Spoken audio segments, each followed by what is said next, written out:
You have not been home in days. You barely sleep when you are home. How many times a night you light that fist up? Jessica Henwick and Finn Jones, you played Danny Rand and Colleen Wing in the hit Netflix series Iron Fist, part of the Marvel Cinematic Universe. What a club to be in. What a club. It's really connecting with people across multiple platforms in a way that all comic book-based stories are.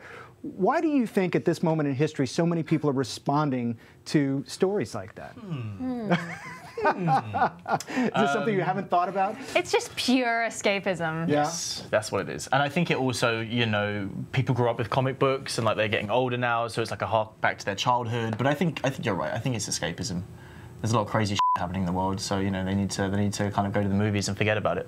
So when they came to you with this idea for Iron Fist, I mean, in the past, this might have been a feature film, it might have been a traditional broadcast series, and they said this is going to be a Netflix series. Is that something appealing to you as an actor? Is that right at the level of all the other A-list options that you're given? I think so. Like, Netflix is one of the biggest entertainment companies in the world right now, and I remember when the job came through, and I was just super stoked. You know, Netflix was a company that I wanted to work with. They allow you to create. You know, it doesn't feel like you've got someone on your shoulder saying you got to do this and you got to do that. They're very collaborative, as is Marvel. So yeah, it's just a great combination.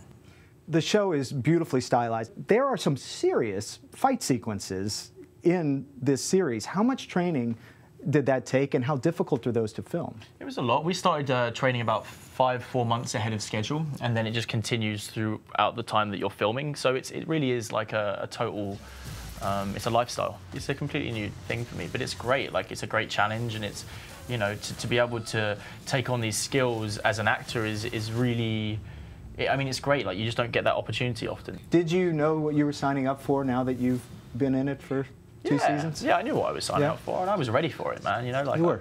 Yeah, totally. I just left Game of Thrones. I was looking to, you know, I wanted to work with Netflix. I wanted to be a lead on a show, and I read the character breakdown, and I just felt like, yeah, this is my next role. This is the thing that I want to see myself doing for the next however many years. And then Jess came on board, and me and Jess are like old friends. You know, we worked together on Thrones, and it just kind of felt like, yeah, this is what we're meant to be doing. We should do this more often. Dinner out, a movie. Date night. Jessica, what about you? What kind of special training and effort have you put into the fight sequences? I joined a Hapkido school in England called SKMA before season 2. And then I also did wushu and weight training, and both Finn and I are on extreme diets when we're on the show. He more so than me, but his is way more extreme than me. Jessica, you have a history of breakthrough roles for East Asian actors.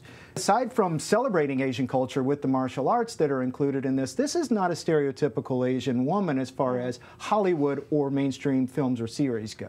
Yeah, it was one of the reasons why I signed on, was because she was so different. She's not, a lot of the stereotypes around Asian women are like they're model minority. She's addicted to fighting and is scraping by, fighting illegally in an underground club in season 1. She didn't have tiger parents, you know, she was an orphan.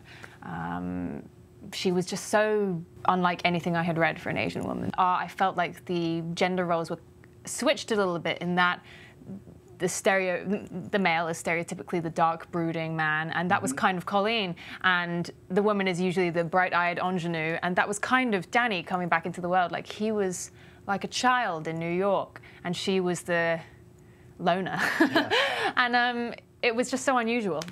Yeah. Another way to put that is that Danny is a displaced New Yorker, I would say, but Colleen is very much a New Yorker, which you've said was very important to you to capture in the character. What's the essence of a sort of, I mean, we deal with them all the time in this city. What is the essence to you of this sort of New York attitude you wanted for the character? Tough as nails, brutal, savage. No, tough, fast-paced. She's a little impatient and quite guarded, I would say. You know, But I feel like living in New York is kind of an assault on the senses. Everything is like, it's loud, it's noisy, it's smelly, it's everything. And so you have to get used to being able to... Just like Colleen. you have to get used to being able to block things out and be able to focus in on things, and she's quite like that.